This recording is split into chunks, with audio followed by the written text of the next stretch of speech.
ଯଦି କହିବେ ବର୍ଷାଙ୍କର ଅନୁଭବଙ୍କ ଠାରୁ ଅତ୍ୟଧିକ ରୋଜଗାର ତାଙ୍କର ସେ ଫିଲ୍ମ ରୋଜଗାର ଆଡଭର୍ଟାଇଜର ରୋଜଗାର ସବୁଥିରେ ରୋଜଗାର ଆପଣ ଦେଖନ୍ତୁ ମାନେ ସାମାଜିକ କର୍ମୀ ଜଣେ ସିଏ ପୁରା ସୋସିଆଲ ସର୍ଭିସ କରୁଛନ୍ତି ପୁରା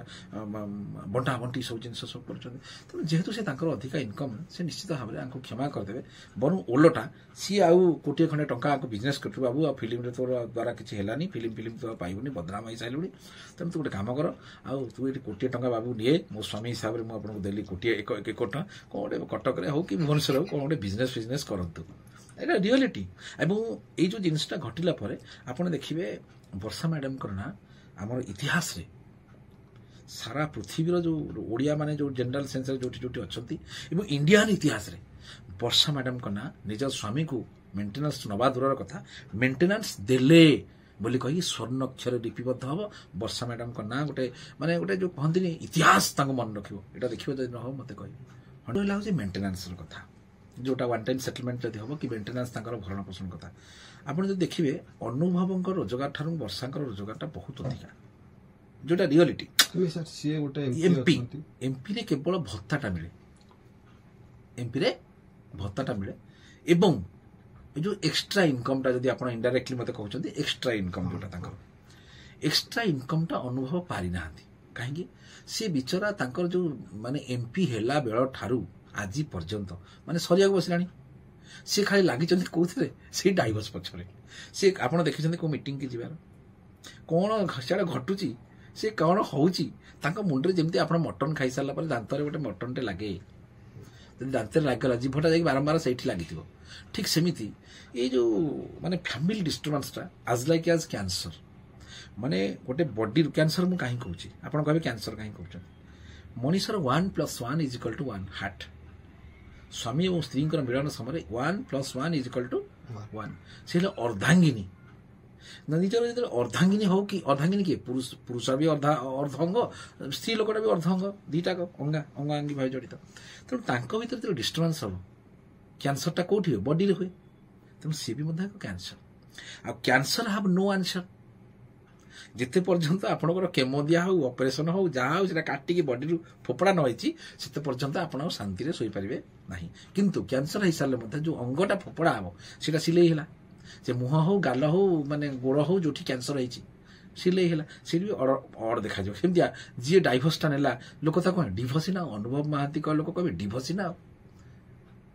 ବୁଝନ୍ତୁ ତେଣୁ ଏଇଟା ୱାନ୍ ଟାଇପ୍ ଅଫ୍ କ୍ୟାନ୍ସର ଯଦି ଦେଖିବେ ତେଣୁ ଏଇ ଯେଉଁ ଜିନିଷଟାକୁ ଯେତେବେଳେ ବର୍ଷା ମ୍ୟାଡାମ ଯେହେତୁ ତାଙ୍କ ସ୍ୱାମୀକୁ ବହୁତ ଭଲ ପାଆନ୍ତି ସିଏ କମ୍ ସେ କମ୍ ଜାଣିଛନ୍ତି ଇଏ ବିଚରା ଏମ୍ପିର ମାନେ ଯେଉଁ କ'ଣ ଯେଉଁ ତାଙ୍କ ଯେଉଁ ଭତ୍ତାଟା ମିଳେ ଦରମା ଯେଉଁଟା ମିଳେ ତା ଛଡ଼ା ଇଏ ବିଚରା ପାଖରେ ଆଉ ଆଠଣାଟିଏ ରୋଜଗାର ନାହିଁ ଆଚ୍ଛା ସିଏ ଗୋଟେ ଓଡ଼ିଆ ଫିଲ୍ମର ଷ୍ଟାର ଆଉ ଓଡ଼ିଆ ଫିଲ୍ମରେ ଆପଣ ଜାଣିଛନ୍ତି ମୁଁ ଜାଣିଛନ୍ତି ଆଜ୍ଞା ଜାଣିଛନ୍ତି ସେମାନେ ବି ଜାଣିଛନ୍ତି ଓଡ଼ିଆ ଫିଲ୍ମରେ କେତେ ପଇସା ଲୋକଙ୍କୁ ମିଳେ ସକାଳେ ଯଦି ଲାଗିଲା ଫିଲ୍ମଟା ସନ୍ଧ୍ୟାବେଳକୁ ସେଟା ହଲ୍ରେ ନଥାଏ ଲୋକ ଦେଖିଲେ ତ ପୁଣି ଫିଲ୍ମଟାରୁ ପଇସା ବାହାରିଲେ ଷ୍ଟାର ମାନେ ପାଇବେ ଲୋକ ଦେଖୁନାହାନ୍ତି ସେଇ ଲେବୁଲରେ ନେଇକି ଓଡ଼ିଆ ଫିଲ୍ମଟାକୁ ଲୋକମାନେ ମାନେ ତାଙ୍କର ଯେଉଁ ପ୍ରଡ୍ୟୁସର ଡାଇରେକ୍ଟର ମାନେ ସେଇ ଲେବୁଲରେ ନେଇକି ପହଞ୍ଚନ୍ତି ଗୋଡ଼ ଭିଡ଼ା ଭିଡ଼େଇକି ଆଉ ସେଇ ଲୋକକୁ ମାନେ କରେଇକିରି ସେ ଟ୍ୟାଲେଣ୍ଟ ଥାଉ ନଥାଉ ହିରୋର ପୁଅ ହିରୋ ହବ ସିଏ ବୋଧେ ଏମିତି ମାଇଚିଆ ଭଳିଆ ଚାଲିଥିବ ସିଏ ହବ ହିରୋ ଇଏ ହେଉଛି ଆମର ଇଣ୍ଡଷ୍ଟ୍ରି ଲୋକ ଦେଖୁନାହାନ୍ତି ଲୋକ ପଇସା ଖର୍ଚ୍ଚ କରିକି ତେଲୁଗୁ ଫିଲ୍ମ ଦେଖୁଛନ୍ତି ଲୋକ ପଇସା କରିକି ହିନ୍ଦୀ ସିନେମା ଦେଖୁଛନ୍ତି ଲୋକ ପଇସା ଖର୍ଚ୍ଚ କରି ଇଂଲିଶ ଫିଲ୍ମ ଦେଖୁଛନ୍ତି ଆମର ଯେଉଁଟା ରିଜନାଲ ଲାଙ୍ଗୁଏଜ ମୋର ପିଲାବେଳେ ମୋର ମନ ଅଛି ଆଜ୍ଞା ମୁଁ ଆଇ ବିଲଙ୍ଗ ଫ୍ରମ୍ ନୟାଗଡ଼ରେ ଯୋଡ଼ିଏ ଫିଲ୍ମ ହଲ୍ ଥିଲା ଗୋଟେ ଇଟାମାଟିରେ ଫିଲ୍ମ ହଲ୍ ଥିଲା ଯେତେବେଳେ ସେଠି ଓଡ଼ିଆ ଫିଲ୍ମ ଲାଗେ ଆମ ଗାଁରୁ ଗାଡ଼ି ଯାଉନଥାଏ ଆମ ଗାଁର ଲୋକମାନେ ଶଗଡ଼ ଯେଉଁ କାଠର ଶଗଡ଼ ଏମିତି ହେଇଥିବ ତା ଦେହରେ ଏମିତି କଭର ହେଇକି ଆଉଥିବ ଲୋକମାନେ ଗାଁରୁ ଯିବେ ଫିଲ୍ମ ଦେଖି କୁଆଡ଼େ ଯାଉଛନ୍ତି ନା ଓଡ଼ିଆ ଫିଲ୍ମ ପଡ଼ିଛି ଦେଖିବାକୁ ଯାଉଛନ୍ତି ଆଜି ଡେଟ୍ରେ ସେ ଯେଉଁ ମାନେ ଏମିତି ଅବସ୍ଥା କରିଦେଲେ ଓଡ଼ିଆ ଫିଲ୍ମର ଲୋକ ଓଡ଼ିଆ ଫିଲ୍ମ ନାଁ ଶୁଣିଲେ ନାକ ଟେକୁଛନ୍ତି କିଛି ନାହିଁ ସେମିତି କିଛି ନାହିଁ କାହିଁକି ମାନେ ଆପଣଙ୍କର ତାଙ୍କର ଇନକମ୍ ସୋର୍ସ କ'ଣ ଯେ ଏଗୁଡ଼ାକ ଆମର କୋଶ୍ଚିନ୍ କଲେ ଆବଶ୍ୟକ ନାହିଁ ବର୍ତ୍ତମାନ କାହିଁକି ନା ବର୍ଷା ମ୍ୟାଡାମଙ୍କର ତାଙ୍କଠୁ ହାଇଏଷ୍ଟ ରୋଜଗାର ଯଦି ବର୍ଷା କହିଲେ ଯେହେତୁ ଆପଣ କହିବେ ଉଡ଼ାଜାହାଜଟା ଅଛି ଯଦି ପୁରୀରେ ପଡ଼ିବ ଅସମ୍ଭବ ଜିନିଷ ସୂର୍ଯ୍ୟଟା ଯଦି କାଲି ସକାଳେ ଗଳି ପଡ଼ିବ ଆରେ ଏଇଟା ହେଉଛି ଅସମ୍ଭବ ଜିନିଷ ବର୍ତ୍ତମାନ ଯେହେତୁ ବର୍ଷା ମ୍ୟାଡାମ ତାଙ୍କର ଷ୍ଟେଟମେଣ୍ଟରେ କହି ସାରିଲେଣି ତାଙ୍କ ସ୍ୱାମୀକୁ ସେ ବହୁତ ଭଲ ପାଆନ୍ତି। ସେ କ'ଣ ଚାହିଁବେ ତାଙ୍କ ସ୍ୱାମୀ ଏମିତି ମାୟା କୁକୁର ଭଳିଆ ହଉ ପୁଣି ପାଗଳା ଭଳିଆ ଯାଇକି ସୁପ୍ରିମକୋର୍ଟରେ କେସ୍ ଲଢୁ? ସେ ଅତି ଭଲ ପାଆନ୍ତି ତାଙ୍କୁ। ରିସେଣ୍ଟଲି ମାନେ ସିଏ ତ ଏକରେ କୋଶ୍ଚିନ୍ ଉଠୁନି ଆଉ ସୁପ୍ରିମକୋର୍ଟ ଯିବା ପାଇଁ, କୌଣସି ପ୍ରକାର ଆଉ ସେ ଯିବେନି। ସେ ଅତି ଭଦ୍ର ଲୋକ ଆଉ ଭଦ୍ର ମହିଳା ଜଣେ। କିନ୍ତୁ ଇଫ୍ ଯଦି ସୂର୍ଯ୍ୟ ପଶ୍ଚିମ ଦିଗରେ ଉଦୟ ହୁଏ ତାହେଲେ କେସ୍ଟା ସେଠି ରହିଲା, ମ୍ୟାରେଜ କେମିତି କରିବେ? କେସ୍ଟା ରହିଲା ମ୍ୟାରେଜ କରିପାରିବେନି। ହଁ, ପୁଣି କେସ୍ ସେଠି ସରିବ, ସରିଲା ପରେ କରିବେ। କିନ୍ତୁ ମେଣ୍ଟେନାନ୍ସ କଥା ଯଦି କହିବେ,